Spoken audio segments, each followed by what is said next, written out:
Hello friends, ओम श्री गणेशाय नमः। जय श्री कृष्ण। आप सभी का स्वागत है आपके अपने यूट्यूब चैनल पर। फ्रेंड्स, आज हम आपको इस वीडियो में बताने जा रहे हैं चैत्र मास के शुक्ल पक्ष की कामदा एकादशी का शुभ मुहूर्त, पूजा विधि, व्रत कथा, महत्व के बारे में।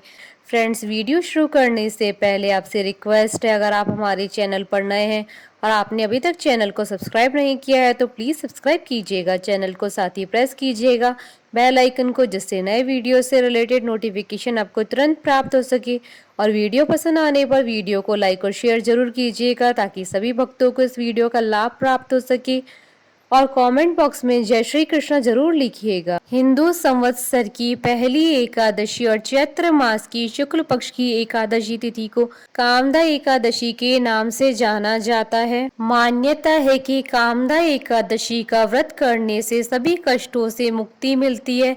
इस बार कामदा एकादशी 23 अप्रैल 2021 शुक्रवार के दिन है। कामदा एकादशी के दिन भगवान विष्णु जी की पूजा की जाती है। इस दिन व्रत करने से हर तरह के दुख और कष्टों से मुक्ति मिलती है। मान्यता है कि इस दिन व्रत पूजन करने से अधूरी मनोकामनाएं विष्णु भगवान पूरी करते हैं, इसलिए इसे फलदा एकादशी या कामदा एकादशी भी कहा जाता है।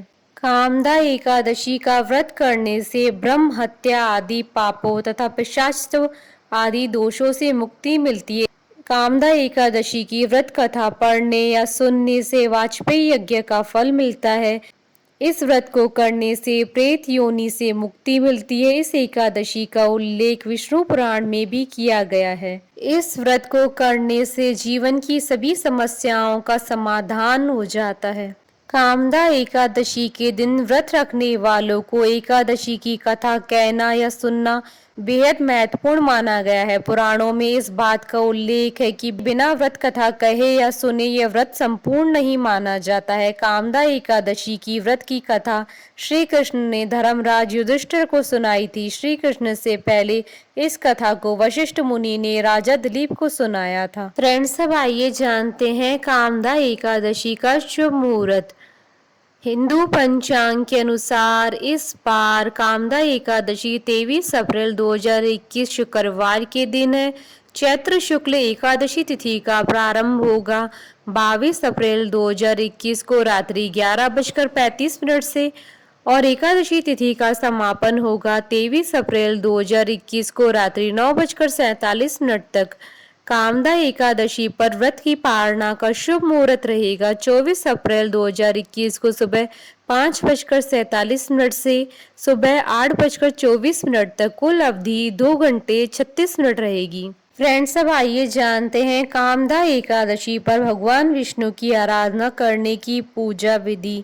इस दिन सबसे पहले सुबह जल्दी उठकर स्नान आदि से निवृत्त होकर स्वच्छ वस्त्र धारण करें, मंदिर में दीप प्रज्वलित करें। मंदिर में देवी देवताओं को स्नान कराने के बाद साफ स्वच्छ वस्त्र पहनाएं। अगर आप व्रत कर रहे हैं तो व्रत का संकल्प ले, भगवान विष्णु का ध्यान करें। भगवान विष्णु के साथ माता लक्ष्मी की भी पूजा करें। धार्मिक मान्यताओं के अनुसार भगवान विष्णु और माता लक्ष्मी की पूजा करने से सभी मनोकामनाएं पूरी हो जाती है। विष्णु भगवान को पीले गेंदे के फूल, आम या खरबूजा, तिल, दूध और पेड़ा चढ़ाएं। ओम नमो भगवते वासुदेवाय नमो मंत्र का जाप करें। भगवान विष्णु के भोग में तुलसी को जरूर शामिल करें।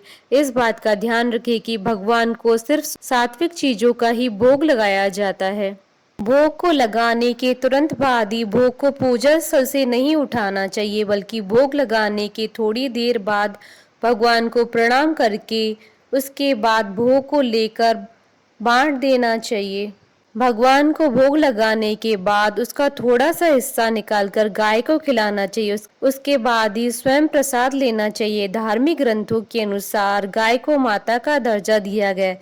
ऐसा कहा गया है कि गाय को भोजन खिलाने से पितृदोषों से मुक्ति मिलती है। इसके बाद एकादशी व्रत की कथा जरूर पढ़ें या सुने। द्वादशी के दिन ब्राह्मण व दरिद्र जनों को भोजन जरूर कराना चाहिए। व्रत का पारण शुभ मुहूर्त में ही करना चाहिए।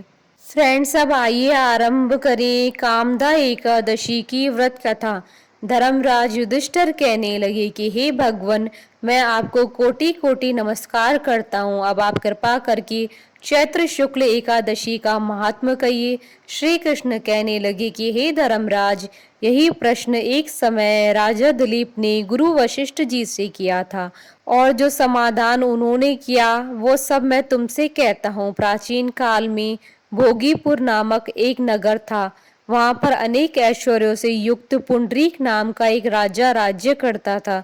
भोगीपुर नगर में अनेक अप्सरा, किन्नर और गंधर्व वास करते थे।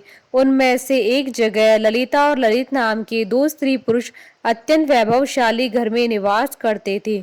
उन दोनों में अत्यंत स्नेह था, यहाँ तक कि अलग अलग हो जाने पर दोनों व्याकुल हो जाते थे। एक समय पुंडरीक की सभा में अन्य गंधर्वों सहित ललित भी गान कर रहा था। गाते गाते उसको अपनी प्रिय ललिता का ध्यान आ गया और उसका स्वर भंग हो जाने के कारण गाने का स्वरूप बिगड़ गया। ललित के मन के भाव जानकर कारकोट नामक नाग ने पदभंग हो जाने के कारण राजा से कह दिया। तब पुंडरीक ने क्रोध पूर्वक कहा कि तू मेरे सामने गाता हुआ अपनी स्त्री का स्मरण कर रहा है, अतः तू कच्चा मांस और मनुष्य को खाने वाला राक्षस बन अपने किए कर्म का फल भोग। पुंडरीक के श्राप से ललित उसी क्षण महाकाय विशाल राक्षस हो गया। उसका मुख अत्यंत भयंकर, नेत्र सूर्य चंद्रमा की तरह प्रदीप्त तथा मुख से अग्नि निकलने लगी।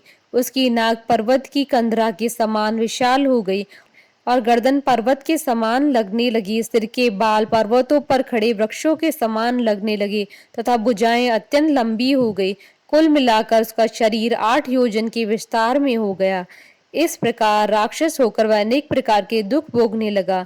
जब उसकी प्रियतमा ललिता को यह वृतांत मालूम हुआ तो उसे अत्यंत खेद हुआ और वह अपने पति के उद्धार का यत्न सोचने लगी। वह राक्षस अनेक प्रकार के घोर दुख सहता हुआ घने वनों में रहने लगा।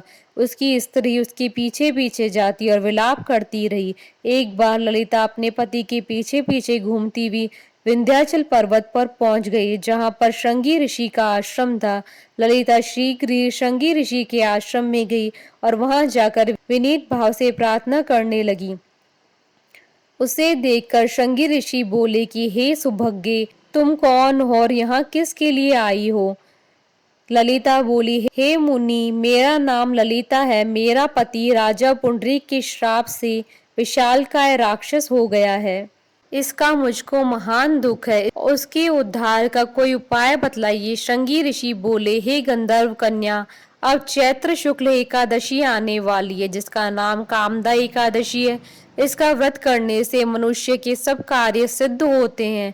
यदि तू कामदा एकादशी का व्रत कर उसके पुण्य का फल अपने पति को दे दे तो वह शीघ्र ही राक्षस योनि से मुक्त हो जाएगा और राजा का श्राप भी अवश्यमेव शांत हो जाएगा। मुनि के ऐसे वचन सुनकर ललिता ने चैत्र शुक्ल एकादशी आने पर उसका व्रत किया और द्वादशी को ब्राह्मणों के सामने अपने व्रत का फल अपने पति को देते हुए भगवान से इस प्रकार प्रार्थना करने लगी, हे प्रभु, मैंने जो यह व्रत किया है इसका फल मेरे पति देव को प्राप्त हो जाए, जिससे वह राक्षस योनि से मुक्त हो जाए। एकादशी का फल देते ही उसका पति राक्षस योनि से मुक्त होकर अपने पुराने स्वरूप को प्राप्त हुआ। फिर अनेक सुंदर वस्त्र आभूषणों से युक्त होकर ललिता के साथ विहार करने लगा। उसके पश्चात वे दोनों विमान में बैठकर स्वर्ग लोक कर चले गए। वशिष्ठ मुनि कहने लगे कि हे राजन, इस व्रत को विधि पूर्वक करने से समस्त पाप नाश हो जाते हैं तथा राक्षस आदि की योनि भी छूट जाती है। संसार में इसके बराबर कोई दूसरा व्रत नहीं है। इसकी कथा पढ़ने या सुनने से वाजपेयी यज्ञ का फल प्राप्त होता है।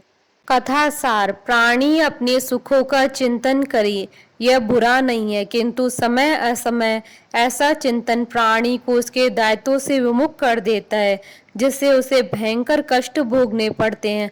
गंधर्व ललित ने भी राक्षस होकर निंदित कर्म किए और कष्ट भोगे, परंतु भगवान श्री की अनुकंपा का कोई अंत नहीं है। बोलिए भगवान विष्णु की जय, सनातन धर्म की जय। हमारे साथ इस वीडियो में अंत तक बने रहने के लिए आपका धन्यवाद। ओम श्री गणेशाय नमः। जय श्री कृष्ण।